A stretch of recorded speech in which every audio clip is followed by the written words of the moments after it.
অতীতেও এ ধরনের ছোটোখাটো অ্যাডক ভিত্তিতে খাল উদ্ধার, খাল সৌকর্যবদ্ধ ইত্যাদিতে প্রকল্প হয়েছে। প্রত্যেকটা প্রকল্প ব্যর্থ হয়েছে। বজ্রের বিষয়টা এসেছে, দূষণের বিষয়টি এসেছে, দখলদারিত্বের বিষয়টি আপনি নিজেই এনেছেন। এই যে দখলদারিত্ব যারা করছে, দেখা গিয়েছে যে বাংলাদেশের অনেক প্রভাবশালী ব্যক্তিবর্গ সেখানে রয়েছে, সরকার উদ্যোগ নিয়েছে, আদৌ কি সেটা পসিবল হবে?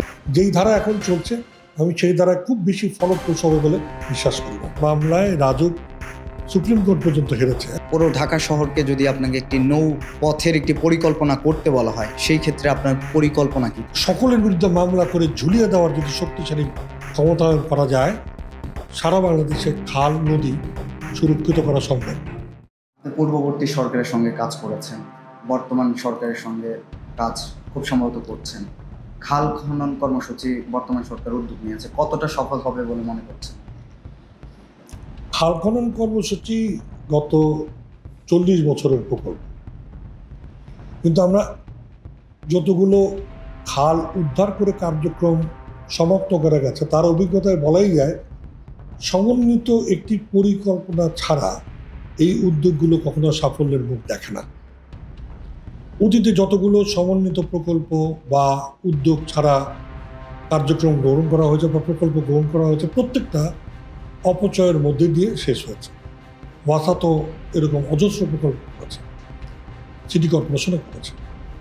সে কারণে আমি প্রথমেই মনে করি যে বর্তমান সরকারের প্রথম কাজ হওয়া উচিত একটি সমন্বিত অংশীদারদেরকে সাথে নিয়ে এবং জনগণকে আগভাগে জানিয়ে তাকেও এর সাথে অন্তর্ভুক্ত করে প্রকল্প প্রণয়ন এবং বাস্তবায়ন নিশ্চিত করা। আর সময়ের সাথে সাথে এই প্রকল্প এমন বহুমাত্রিক জটিলতায় পড়েছে, দখলে বিভিন্ন সরকারি বেসরকারি সংস্থার অকুপাইড করা বা অলরেডি সেখানে বসে থাকার কারণে, অথবা খাল উদ্ধার করে ধরে রাখতে না পারার সব কারণ সৃষ্টি করার কারণে। অতএব এটি একটি গুরুত্বপূর্ণ বিষয়। তেমনি করে খালকে শুধুমাত্র ব্লু নেটওয়ার্ক বা শুধু খাল হিসেবে দেখার কোনো সুযোগ নেই, ব্লু নেটওয়ার্কের অংশ হিসেবে না দেখে। তার মানে আল্লাহ সুবহানাহু ওয়া তাআলার সবচেয়ে রহমতের যে বৃষ্টি, সেই পানি নদী পর্যন্ত চলে যাওয়া নিশ্চিত না করে কোনো খাল উদ্ধার করে টিকে রাখা যাবে না। তেমনি করে সিটি কর্পোরেশনের প্রায় 40 থেকে 48% বর্জ্য না তোলার যে প্রবণতা, সেটিকে বাঁচিয়ে রেখে বা জিয়ে রেখে খাল উদ্ধার করা যাবে না। হাতির ঝিল প্রকল্পে অবৈধ রেস্টুরেন্ট দেওয়া থেকে শুরু করে অবৈধ কার্যক্রম পরিচালনার মধ্যে দিয়ে এবং ওয়াসা তার অংশের বর্জ্য ব্যবস্থাপনা না করার মধ্যে দিয়ে একে যেভাবে হত্যা করার প্রবণতা তৈরি হয়েছে, তার বিরুদ্ধে মামলায় রাজুক সুপ্রিম কোর্ট পর্যন্ত হেরেছে। এখন চেম্বার জজের স্থগিত আদেশে রয়েছে।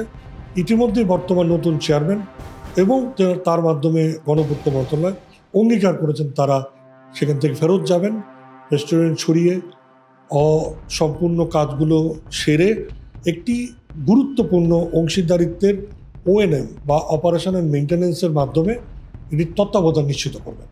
যদি সেটা করা যায়, অবশ্যই পরিষ্কার পানির হাতির ঝিল জলবান্ধব পরিবেশ হিসেবে আবার ফেরত আসতে পারে। তবে এটা মনে রাখা দরকার, শুধু হাতির ঝিল নয়, বাংলাদেশে এই রাজধানী শহরের প্রত্যেকটা খালের বেলায় ওয়াসার এবং সিটি কর্পোরেশনের বর্জ্য ব্যবস্থাপনাকে গুরুত্বের সঙ্গে উদ্ধার এবং পরবর্তী রক্ষণাবেক্ষণ কার্যক্রমে যুক্ত করা গেলে আমরা অন্যান্য সকল খাল এবং জলাধারগুলোকে মানুষের বিনোদনের সবচেয়ে বড় গণপরিসর হিসেবে ফেরত পেতে পারি। বজ্রের বিষয়টা এসেছে, দূষণের বিষয়টি এসেছে, দখলদারিত্বের বিষয়টি আপনি নিজেই এনেছেন। এই যে দখলদারিত্ব যারা করছে, দেখা গিয়েছে যে বাংলাদেশের অনেক প্রভাবশালী ব্যক্তিবর্গ সেখানে রয়েছে, সরকার উদ্যোগ নিয়েছে, আদৌ কি সেটা পসিবল হবে তাদেরকে হটিয়ে সেখান থেকে দখলদারিত্ব মুক্ত একটি? 18 কোটি মানুষের বিপরীতে মাত্র 60,000 অবৈধ দখলদার কখনোই শক্তিশালী ভূমিকা যেতে পারে না। শুধুমাত্র নদী কমিশনকে কর্তৃপক্ষীয় এবং কমিশন হিসেবে তার ইন্ডিপেন্ডেন্ট রাইট এবং সকলের বিরুদ্ধে মামলা করে ঝুলিয়ে দেওয়ার যদি শক্তিশালী ক্ষমতায়ন করা যায়, সারা বাংলাদেশে খাল নদী সুরক্ষিত করা সম্ভব। ঢাকার ক্ষেত্রেও শুধুমাত্র সিটি কর্পোরেশনের মেয়রদেরকে যদি সেই রকম কর্তৃত্ব দেওয়া যায়, তাহলে অবশ্যই ঢাকার ব্লু নেটওয়ার্ক উদ্ধার করা সম্ভব। একটি কথা পরিষ্কার করে মনে রাখা প্রয়োজন, নদী খাল এগুলোর জন্য কোনো একক অভিভাবকত্ব না থাকার কারণে এরা এজমালি সম্পত্তি পরিণত হয়েছে এবং যেই সন্তানের সুনির্ধারিত পিতামাতা রাখে না তার যে পরিণতি হয় এই খাল এবং জলাধারগুলো নদীগুলো সেই পরিণতি ঘটছে। যদিও আমরা আদালতকে বলতে শুনেছি এটি একটি জীবন্ত সত্তা, যদি তাই হয় এই অভিভাবকদেরকে সুনির্ধারিত করা এবং তাদের শক্তিশালী করা সবচেয়ে গুরুত্বপূর্ণ কাজ। সেটা যদি হয় অবশ্যই আগামী 2 থেকে 3 বছরে বাংলাদেশের প্রতিটি খাল, প্রতিটি নদী এবং জলাধারগুলো তার মৃত গৌরবে ফেরত যাওয়ার একটা বিরাট প্রক্রিয়া শুরু করা যাবে। এখনো বিশ্বাস করি যে সারা দেশব্যাপী খাল অথবা পান্থপথ সহ এই নগরীর খালগুলোর যে নেটওয়ার্ক উদ্ধার করা বা ব্লু নেটওয়ার্ক উদ্ধার করা, এই কাজটুকু শুধু অঙ্গীকার আর শুধু অর্থ প্রদানের মধ্যে দিয়ে সম্পাদন করা সম্ভব না। অবশ্যই একটি সার্বিকতা নির্ভর সমন্বিত পরিকল্পনা আগে তৈরি করা দরকার। সেই পরিকল্পনা সকল অংশীদার এবং জনগণকে উপস্থাপন করে তাদের অঙ্গীভূত করা প্রয়োজন এবং তবেই কেমন এসব প্রকল্প বাস্তবায়ন করা সম্ভব। যেই ধারা এখন চলছে আমি সেই ধারায় খুব বেশি ফলপ্রসূ হবে বলে বিশ্বাস করি না। অতীতেও এ ধরনের ছোটোখাটো অ্যাডক ভিত্তিতে খাল উদ্ধার, খাল সৌকর্যবদ্ধ ইত্যাদিতে প্রকল্প হয়েছে, প্রত্যেকটা প্রকল্প ব্যর্থ হয়েছে।